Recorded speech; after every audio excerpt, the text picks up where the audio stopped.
Deuteronomy chapter 10. At that time, the Lord said to me, "Chisel out 2 stone tablets like the first ones and come up to me on the mountain. Also make a wooden ark. I will write on the tablets the words that were on the first tablets which you broke. Then you are to put them in the ark." So I made the ark out of acacia wood and chiseled out 2 stone tablets like the first ones, and I went up on the mountain with the 2 tablets in my hands. The Lord wrote on these tablets what he had written before, the 10 commandments he had proclaimed to you on the mountain out of the fire on the day of the assembly. And the Lord gave them to me.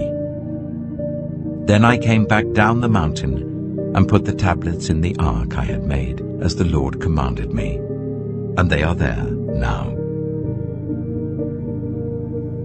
The Israelites traveled from the wells of Bene-Jaakan to Mosera. There Aaron died and was buried, and Eleazar his son succeeded him as priest. From there they traveled to Gudgodah, and on to Jotbathah, a land with streams of water. At that time the Lord set apart the tribe of Levi to carry the ark of the covenant of the Lord, to stand before the Lord to minister and to pronounce blessings in his name, as they still do today. That is why the Levites have no share or inheritance among their fellow Israelites. The Lord is their inheritance, as the Lord your God told them. Now I had stayed on the mountain for 40 days and 40 nights, as I did the first time, and the Lord listened to me at this time also. It was not his will to destroy you. "Go," the Lord said to me, "and lead the people on their way, so that they may enter and possess the land that I swore to their ancestors to give them. And now, Israel, what does the Lord your God ask of you but to fear the Lord your God, to walk in obedience to him, to love him, to serve the Lord your God with all your heart and with all your soul, and to observe the Lord's commands and decrees that I am giving you today for your own good? To the Lord your God belong the heavens, even the highest heavens, the earth and everything in it. Yet the Lord set his affection on your ancestors and loved them, and he chose you, their descendants, above all the nations. As it is today, circumcise your hearts, therefore, and do not be stiff-necked any longer. For the Lord your God is God of gods and Lord of lords, the great God, mighty and awesome, who shows no partiality and accepts no bribes. He defends the cause of the fatherless and the widow, and loves the foreigner residing among you, giving them food and clothing. And you are to love those who are foreigners, for you yourselves were foreigners in Egypt. Fear the Lord your God and serve him. Hold fast to him, and take your oaths in his name. He is your praise. He is your God, who performed for you those great and awesome wonders you saw with your own eyes. Your ancestors, who went down into Egypt, were 70 in all. And now the Lord your God has made you as numerous as the stars in the sky. The Book of Psalms. Book 1, Psalm 1. Blessed is the one who does not walk in step with the wicked, or stand in the way that sinners take, or sit in the company of mockers, but whose delight is in the law of the Lord, and who meditates on his law day and night. That person is like a tree planted by streams of water, which yields its fruit in season, and whose leaf does not wither. Whatever they do prospers. Not so the wicked. They are like chaff that the wind blows away. Therefore the wicked will not stand in the judgment, nor sinners in the assembly of the righteous. For the Lord watches over the way of the righteous, but the way of the wicked leads to destruction. John chapter 15. I am the true vine, and my Father is the gardener. He cuts off every branch in me that bears no fruit, while every branch that does bear fruit he prunes, so that it will be even more fruitful. You are already clean because of the word I've spoken to you. Remain in me, as I also remain in you. No branch can bear fruit by itself. It must remain in the vine. Neither can you bear fruit unless you remain in me. I am the vine. You are the branches. If you remain in me and I in you, you will bear much fruit. Apart from me, you can do nothing. If you do not remain in me, you are like a branch that is thrown away and withers. Such branches are picked up, thrown into the fire, and burned. If you remain in me, and my words remain in you, ask whatever you wish, and it will be done for you. This is to my Father's glory, that you bear much fruit, showing yourselves to be my disciples. As the Father has loved me, so have I loved you. Now remain in my love. If you keep my commands, you will remain in my love, just as I have kept my Father's commands and remain in his love. I have told you this so that my joy may be in you and that your joy may be complete. My command is this: love each other as I have loved you. Greater love has no one than this, to lay down one's life for one's friends. You are my friends if you do what I command. I no longer call you servants, because a servant does not know his master's business. Instead, I have called you friends, for everything that I learned from my Father I have made known to you. You did not choose me, but I chose you and appointed you, so that you might go and bear fruit, fruit that will last, and so that whatever you ask in my name, the Father will give you. This is my command: love each other. If the world hates you, keep in mind that it hated me first. If you belonged to the world, it would love you as its own. As it is, you do not belong to the world, but I have chosen you out of the world. That is why the world hates you. Remember what I told you: a servant is not greater than his master. If they persecuted me, they will persecute you also. If they obeyed my teaching, they will obey yours also. They will treat you this way because of my name, for they do not know the one who sent me. If I had not come and spoken to them, they would not be guilty of sin, but now they have no excuse for their sin. Whoever hates me hates my Father as well. If I had not done among them the works no one else did, they would not be guilty of sin. As it is, they have seen, and yet they have hated both me and my Father. But this is to fulfill what is written in their law: they hated me without reason. When the Advocate comes, whom I will send to you from the Father, the Spirit of truth who goes out from the Father, he will testify about me. And you also must testify, for you have been with me from the beginning. Romans chapter 12.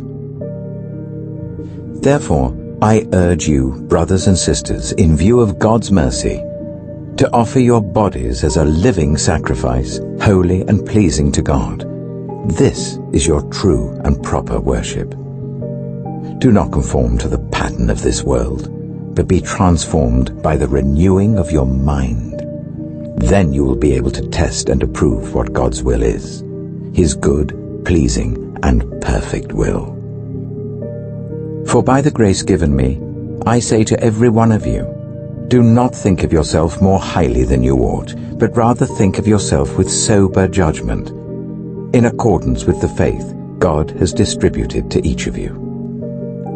For just as each of us has one body with many members, and these members do not all have the same function, so in Christ we, though many, form one body, and each member belongs to all the others. We have different gifts according to the grace given to each of us. If your gift is prophesying, then prophesy in accordance with your faith. If it is serving, then serve. If it is teaching, then teach. If it is to encourage, then give encouragement. If it is giving, then give generously. If it is to lead, do it diligently. If it is to show mercy, do it cheerfully. Love must be sincere. Hate what is evil, cling to what is good. Be devoted to one another in love. Honor one another above yourselves. Never be lacking in zeal, but keep your spiritual fervor serving the Lord. Be joyful in hope, patient in affliction, faithful in prayer. Share with the Lord's people who are in need. Practice hospitality. Bless those who persecute you. Bless and do not curse. Rejoice with those who rejoice. Mourn with those who mourn. Live in harmony with one another. Do not be proud, but be willing to associate with people of low position. Do not be conceited. Do not repay anyone evil for evil. Be careful to do what is right in the eyes of everyone. If it is possible, as far as it depends on you, live at peace with everyone. Do not take revenge, my dear friends, but leave room for God's wrath. For it is written, "It is mine to avenge. I will repay," says the Lord. On the contrary, if your enemy is hungry, feed him. If he is thirsty, give him something to drink. In doing this, you will heap burning coals on his head. Do not be overcome by evil, but overcome evil with good. Hebrews chapter 11. Now faith is confidence in what we hope for and assurance about what we do not see. This is what the ancients were commended for. By faith, we understand that the universe was formed at God's command, so that what is seen was not made out of what was visible. By faith, Abel brought God a better offering than Cain did. By faith, he was commended as righteous when God spoke well of his offerings, and by faith, Abel still speaks, even though he is dead. By faith, Enoch was taken from this life so that he did not experience death. He could not be found because God had taken him away. For before he was taken, he was commended as one who pleased God. And without faith, it is impossible to please God, because anyone who comes to him must believe that he exists, and that he rewards those who earnestly seek him. By faith, Noah, when warned about things not yet seen, in holy fear built an ark to save his family. By his faith he condemned the world and became heir of the righteousness that is in keeping with faith. By faith, Abraham, when called to go to a place he would later receive as his inheritance, obeyed and went, even though he did not know where he was going. By faith he made his home in the promised land like a stranger in a foreign country. He lived in tents, as did Isaac and Jacob, who were heirs with him of the same promise. For he was looking forward to the city with foundations, whose architect and builder is God. And by faith even Sarah, who was past childbearing age, was enabled to bear children because she considered him faithful who had made the promise. And so from this one man, and he as good as dead, came descendants as numerous as the stars in the sky and as countless as the sand on the seashore. All these people were still living by faith when they died.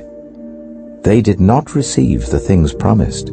They only saw them and welcomed them from a distance, admitting that they were foreigners and strangers on earth. People who say such things show that they are looking for a country of their own. If they had been thinking of the country they had left, they would have had opportunity to return. Instead, they were longing for a better country, a heavenly one. Therefore God is not ashamed to be called their God, for he has prepared a city for them. By faith, Abraham, when God tested him, offered Isaac as a sacrifice. He who had embraced the promises was about to sacrifice his one and only son, even though God had said to him, "It is through Isaac that your offspring will be reckoned." Abraham reasoned that God could even raise the dead, and so, in a manner of speaking, he did receive Isaac back from death. By faith, Isaac blessed Jacob and Esau in regard to their future. By faith, Jacob, when he was dying, blessed each of Joseph's sons and worshipped as he leaned on the top of his staff. By faith, Joseph, when his end was near, spoke about the exodus of the Israelites from Egypt and gave instructions concerning the burial of his bones. By faith, Moses' parents hid him for 3 months after he was born, because they saw he was no ordinary child and they were not afraid of the king's edict. By faith, Moses, when he had grown up, refused to be known as the son of Pharaoh's daughter. He chose to be ill-treated along with the people of God, rather than to enjoy the fleeting pleasures of sin. He regarded disgrace for the sake of Christ as of greater value than the treasures of Egypt, because he was looking ahead to his reward. By faith he left Egypt, not fearing the king's anger. He persevered because he saw him who is invisible. By faith he kept the Passover and the application of blood, so that the destroyer of the firstborn would not touch the firstborn of Israel. By faith the people passed through the Red Sea as on dry land, but when the Egyptians tried to do so, they were drowned. By faith the walls of Jericho fell after the army had marched round them for 7 days. By faith the prostitute Rahab, because she welcomed the spies, was not killed with those who were disobedient. And what more shall I say? I do not have time to tell about Gideon, Barak, Samson, and Jephthah, about David and Samuel and the prophets, who through faith conquered kingdoms, administered justice, and gained what was promised, who shut the mouths of lions, quenched the fury of the flames, and escaped the edge of the sword, whose weakness was turned to strength, and who became powerful in battle and routed foreign armies. Women received back their dead, raised to life again. There were others who were tortured, refusing to be released, so that they might gain an even better resurrection. Some faced jeers and flogging, and even chains and imprisonment. They were put to death by stoning. They were sawn in two. They were killed by the sword. They went about in sheepskins and goatskins, destitute, persecuted and ill-treated. The world was not worthy of them. They wandered in deserts and mountains, living in caves and in holes in the ground. These were all commended for their faith, yet none of them received what had been promised, since God had planned something better for us, so that only together with us would they be made perfect.